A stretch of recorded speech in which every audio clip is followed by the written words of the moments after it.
KGOA Palakkad 44-ാം ജില്ലാ സമ്മേളനത്തിന് മുന്നോടിയായിട്ടുള്ള അനുബന്ധ പരിപാടികൾക്ക് തുടക്കം കുറിച്ചുകൊണ്ട് ജില്ലാ വനിതാ കമ്മിറ്റിയുടെ ആഭിമുഖ്യത്തിൽ വനിതാ ഫിലിം ഫെസ്റ്റിവൽ നടത്തി. സമ്മേളനത്തിന്റെ അനുബന്ധ പരിപാടികൾക്ക് തുടക്കം കുറിച്ചുകൊണ്ടാണ് വനിതാ ഫിലിം ഫെസ്റ്റിവൽ സംഘടിപ്പിച്ചത്.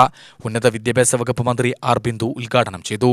സ്ത്രീപക്ഷ സിനിമകളുടെ കാലിക പ്രാധാന്യത്തെക്കുറിച്ചും അവയ്ക്ക് ഇന്നത്തെ സമൂഹത്തിലുള്ള ആവശ്യകതയെപ്പറ്റി മന്ത്രി എടുത്തു പറഞ്ഞു. സ്ത്രീപക്ഷ സിനിമകൾ ആവശ്യമാണെന്നും അവർ ആഹ്വാനം ചെയ്തു.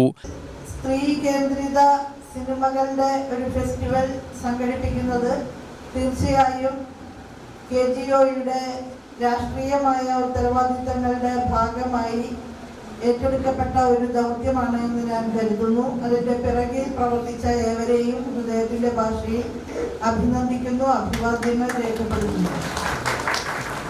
ഞാൻ നേരത്തെ സൂചിപ്പിച്ചതുപോലെ ഹിസ്റ്ററി എന്ന് പറയുന്നത് എപ്പോഴും ഹിസ്റ്റോറി എന്ന നിലയിൽ തന്നെയാണ് കാണപ്പെട്ടിട്ടുള്ളത്. വിജയികളുടെ ചരിത്രമാണ് പൊതുവിൽ രേഖപ്പെടുത്തപ്പെട്ടിട്ടുള്ളത്. ഇക്കാണായ കാലം മുഴുവൻ മാനവരാശിയുടെ പരിണാമത്തിന്റെ വിവിധ ഘട്ടങ്ങളിലൊക്കെ സ്ത്രീകൾ എന്ത് ചെയ്തു എന്നുള്ളതിനെ കുറിച്ചുള്ള രേഖപ്പെടുത്തലുകൾ കാര്യമായ വിധത്തിൽ നടന്നിട്ടില്ല എന്നുള്ളത് ഒരു വസ്തുനിഷ്ഠ യാഥാർത്ഥ്യമാണ്. KGOA ജില്ലാ പ്രസിഡന്റ് ആശാദീപ് അധ്യക്ഷത വഹിച്ചു. ചടങ്ങിൽ ജില്ലാ പഞ്ചായത്ത് പ്രസിഡന്റ് കെ ബിനുമോൾ വിശിഷ്ടാതിഥിയായി.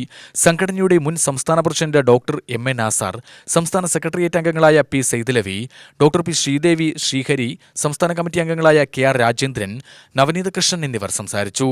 ജില്ലാ സെക്രട്ടറി PB പ്രീതി സ്വാഗതവും ജില്ലാ വനിതാ കൺവീനർ S ബീന നന്ദിയും പറഞ്ഞു. ആദ്യ സിനിമയായി തുർക്കി ഫിലിം മുസ്താങ് പ്രദർശിപ്പിച്ചു. മാർച്ച് 17, 18, 19, 20 തീയതികളിൽ പ്രദർശനം തുടർന്ന് നടക്കും. UTV news, Palakkad.